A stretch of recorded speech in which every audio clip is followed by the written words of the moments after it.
Son las 8:47, recibimos a dos médicos de excelencia científica. Uno de ellos es un médico genetista y nada menos que miembro fundador de la Sociedad Genética Médica del Perú, es decir, los que disciernen las enfermedades desde el útero mismo de la madre y desde los primeros días de vida de los bebés. El señor Hugo Abarca. Junto a él, Iván Dueñas, médico neurólogo, miembro de la Sociedad Peruana de Neurología, y los hemos invitado para que nos expliquen qué cosa quiere decir exactamente enfermedades raras, cuántas hay y qué tratamiento se puede dispensar por raras que sean. Es decir, cómo pueden hacer las personas que nos están escuchando y que se sienten afectados por alguna de estas patologías, a dónde acudir. Buenos días, doctores. Muy buenos días, Fernando. Buenos días, ¿cómo están? Una enfermedad rara se define por la frecuencia de aparición. Ese término es variable según las poblaciones, puede ser, pero en general está alrededor de 1 en 2.000 personas sanas. Pero hay, digamos, otras definiciones, pero eso, digamos, es el promedio que se maneja. Más temprano tuvimos a un integrante de la Federación Peruana de Enfermedades Raras y nos decía que aquí el Estado tenía otra estadística, que era 1 de cada 100.000. Y él decía, no, es 1 de cada 2.000. ¿Por qué no nos ponemos de acuerdo? ¿Por qué el Estado no tiene todavía la capacidad de poder reaccionar ante esta clase de enfermedades, doctor? Bueno, lo que se ha hecho desde el 2011, donde se ha considerado a las enfermedades raras y huérfanas como parte y prioridad del Estado para poder ser atendidas, se ha creado distintas normativas. Y es por eso que en noviembre del 2019 se ha creado una lista de enfermedades raras y huérfanas y ellos han considerado como prevalencia 50 en 100.000. ¿Cuáles son esas enfermedades que han considerado? Son más de 470 enfermedades. Por ejemplo, cuéntenos algunas. Por ejemplo, en el tema que yo veo que es neurología, tenemos esclerosis múltiple, encefalomielitis diseminada aguda, enfermedades como Guillain-Barré. El Silver-Russell, por ejemplo. Sí, enfermedades como Creutzfeldt-Jacobs, ¿no? Etcétera. Son múltiples, pero estas enfermedades no tienen una cobertura adecuada. Muchas no tienen un tratamiento determinado y el tratamiento es costoso. ¿Te las cubre el seguro? Teóricamente sí. Teóricamente, ¿y en la práctica? No. No. Ah, ahí viene la cosa.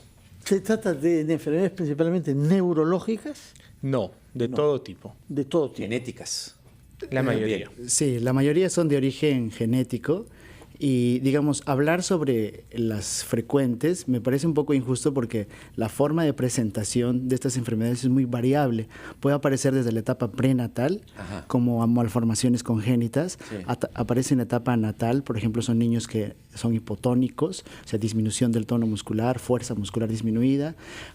En la infancia tienen un retraso del desarrollo psicomotor. Cuando uno es niño, entra al colegio, problemas de aprendizaje, discapacidad intelectual, pérdida de fuerza muscular. Hay algunos que incluso hacen epilepsias, convulsiones que son difíciles de tratar. Entonces, la forma de presentación de estas enfermedades es muy variable, ¿no? Y como mencionaba, el número de enfermedades aproximadamente se estima que son alrededor de 7.000. 7.000 enfermedades, entonces, imagínese usted. Eso hace difícil el diagnóstico y para eso se necesita instrumentación para poder equipamiento para poder mejorar ese diagnóstico. Usted hablaba, ¿no?, sobre la presentación. ¿Por qué se le llama enfermedades raras? Porque el solo término ya parece discriminatorio, ¿no? Sí. El término enfermedad rara ya de por sí suena raro para el seguro, por ejemplo. Así es. ¿No? ¿Por qué se le llama así? Bueno, es una denominación que se ha hecho a nivel internacional. Debe ser como, ¿no?, cualquier enfermedad. Claro, ¿no? Sino que le han tratado de dar un impulso para que puedan ser reconocidas a tiempo y esto para poder dar tratamientos oportunos, ¿no? Tratamiento quiere decir naturalmente que un médico observe, pero también que haya medicamentos. Sí. O que haya tecnología. ¿La hay? Parcialmente, por ejemplo, en el Instituto Nacional de Salud del Niño de Breña hemos ido implementando a lo largo de estos 4 o 5 años con tecnología que puede llegar a diagnosticar este tipo de personas, ¿no?, o de patologías, perdón. Pero todavía falta. Entonces hay una brecha todavía que falta implementar, y la implementación no solamente es a nivel del Ministerio de Salud, sino falta la implementación a nivel del Seguro Social, de las clínicas privadas. O sea, la parte privada también no aporta, digamos, para poder implementar esta tecnología. ¿Y qué es lo que está reclamando actualmente la Federación de las Personas Afectadas por Enfermedades Raras?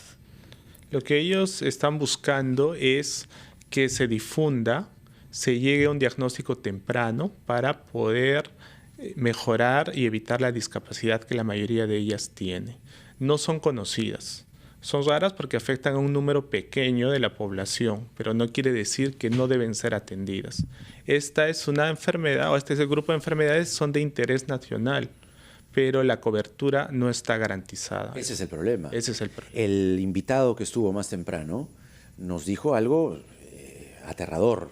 Disculpen el término, pero decía, yo le tuve que explicar a un médico en el hospital las características de mi enfermedad, porque el médico que me estaba atendiendo no sabía. El médico me preguntaba a mí, ¿cómo es? ¿Cuál es el síntoma? No tenía idea.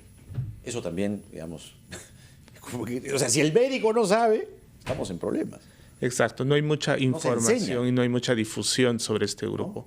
Como decía, son 7.000 enfermedades que afectan en el Perú a 2 millones de personas. Sí. Ahora, en la ciencia médica, usted lo sabe mejor que yo, muchas veces buscando curar algo se hallan soluciones a otras cosas. Sí, así es. ¿no? De manera que todo tiene que ser investigado y todo fenómeno nuevo del cuerpo humano y del sistema neurológico es en materia de un conocimiento para todos, aunque se trate de una sola persona enferma, ¿no? Así es, a veces se encuentra un medicamento para un tipo de enfermedad, pero ese mismo medicamento se usa para el tratamiento. Y ahí va, por ejemplo, hay enfermedades raras, genéticas, que no necesariamente el tratamiento es costoso. Son enfermedades que se pueden utilizar, medicamentos que se utilizan para otras entidades, que son relativamente baratos, pero a veces ni eso los pacientes tienen el acceso, ¿no? Y hay otras donde el tratamiento es costoso, y hay otras que incluso el tratamiento podría ser definitivo, ¿no? Como el trasplante de células hematopoyéticas. Eso puede cambiar la vida de las personas hasta curarlas, ¿no? Y lo más importante en esto es el diagnóstico oportuno, el diagnóstico temprano. Respecto de los trasplantes, el problema grave en nuestro país es la bajísima tasa de donantes. Sí, claro. No sé si para el caso que usted menciona específicamente, pero en el caso de órganos, hígado, corazón, riñones, en general, somos otros países más egoístas post-mortem del mundo, ¿no? Sí, el trasplante de células hematopoyéticas no necesariamente es en pacientes muertos, ¿no? Sí. En pacientes vivos, pero igual la tasa, no hay un banco, digamos, adecuado, grande, que pueda solucionar este tipo de problemas. Bueno, no es precisamente una enfermedad rara, no lo sé, pero es una epidemia, camino a ser pandemia, el coronavirus. No estamos del todo preparados, parece por lo menos advertirse eso. La ministra de Salud daba cuenta esta semana que hay 5 hospitales entre Lima y regiones que sí lo están. ¿Qué condiciones especiales tiene este coronavirus para ustedes que no nos tenga del todo preparados y que lo que pase es que primero se desate la alarma, que cunda la alarma en el hospital de Lambayeque, y segundo que las mascarillas hayan subido de 4 a 30 soles? Bueno, lo que no debería pasar es el pánico.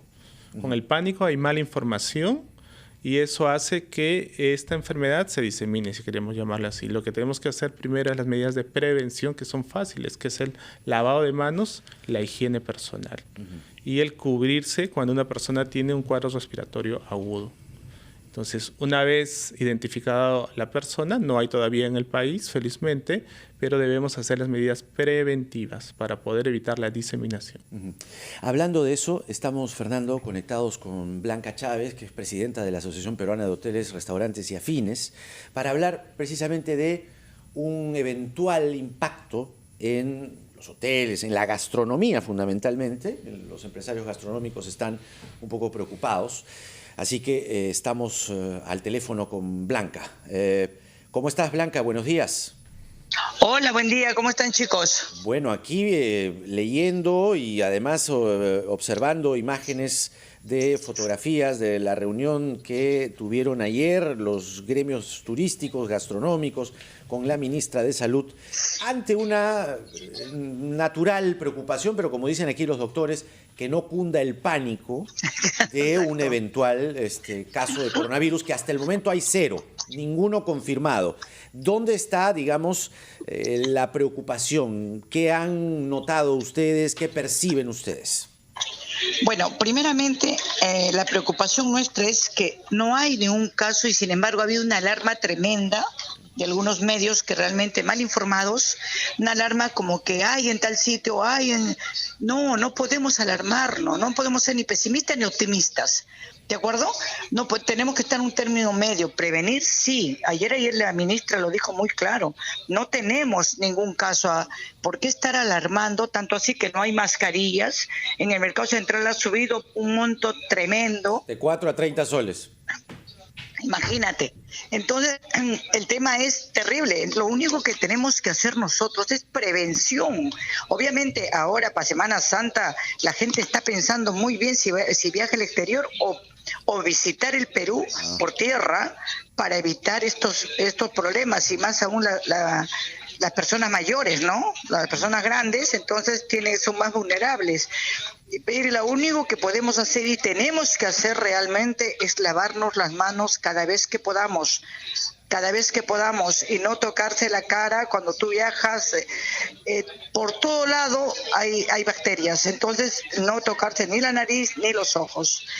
Ese es el tema. Y ahora, en cuestión a los restaurantes y hoteles, que estábamos muy preocupados, sugería la ministra poner un gel en la puerta de cada restaurante. Buena idea. Porque dijeron, pues, ¿de qué manera podemos prevenir? Bueno, no sabíamos, como dijo la ministra, ¿no? ¿Cómo puedo decir cómo puedo prevenir? Bueno, yo le dije, ministra, como asociación yo creo que que podríamos tener es poner en la puerta de los hoteles y restaurantes para al menos saber, y si puedes con un papel y un tacho abajo si quieres, para que se limpien bien las manos y se sequen y punto. No, pero sí un gel tiene que haber en las puertas. Eso de acuerdo. Tomamos nota entonces de este reclamo, que no se malinforme, que no se genera pánico, busquemos informaciones rigurosas de las autoridades competentes. 0 muertos, Fernando, y 12 muertos por dengue. ¿De qué estamos hablando? Sí. ¿No? Gracias, Blanca Chávez, presidenta de la Asociación Peruana de Hoteles, Restaurantes y Afines Ahora. Y gracias también a los dos médicos que nos han acompañado, Hugo Abarca, médico genetista, fundador de la Sociedad Genética Médica del Perú, e Iván Dueñas, médico neurólogo, miembro de la Sociedad Peruana de Neurología, que nos han alertado sobre la situación de las enfermedades raras en el Perú que afectan a miles de nuestros compatriotas. Así es. Muchísimas gracias. Muchas gracias. Un buen sábado. Gracias. Así termina esta edición de Ampliación de Noticias. Hoy sábado 29 de febrero, año bisiesto, pero quédese en RPP. Se quedan con la grata compañía de mi compañero Fernando Carballo, que viene a continuación con Enfoque de los Sábados. Así será, Jaime. Conmigo hasta la próxima. Hasta el lunes. Universidad Científica del Sur. ¿Mejoras tú?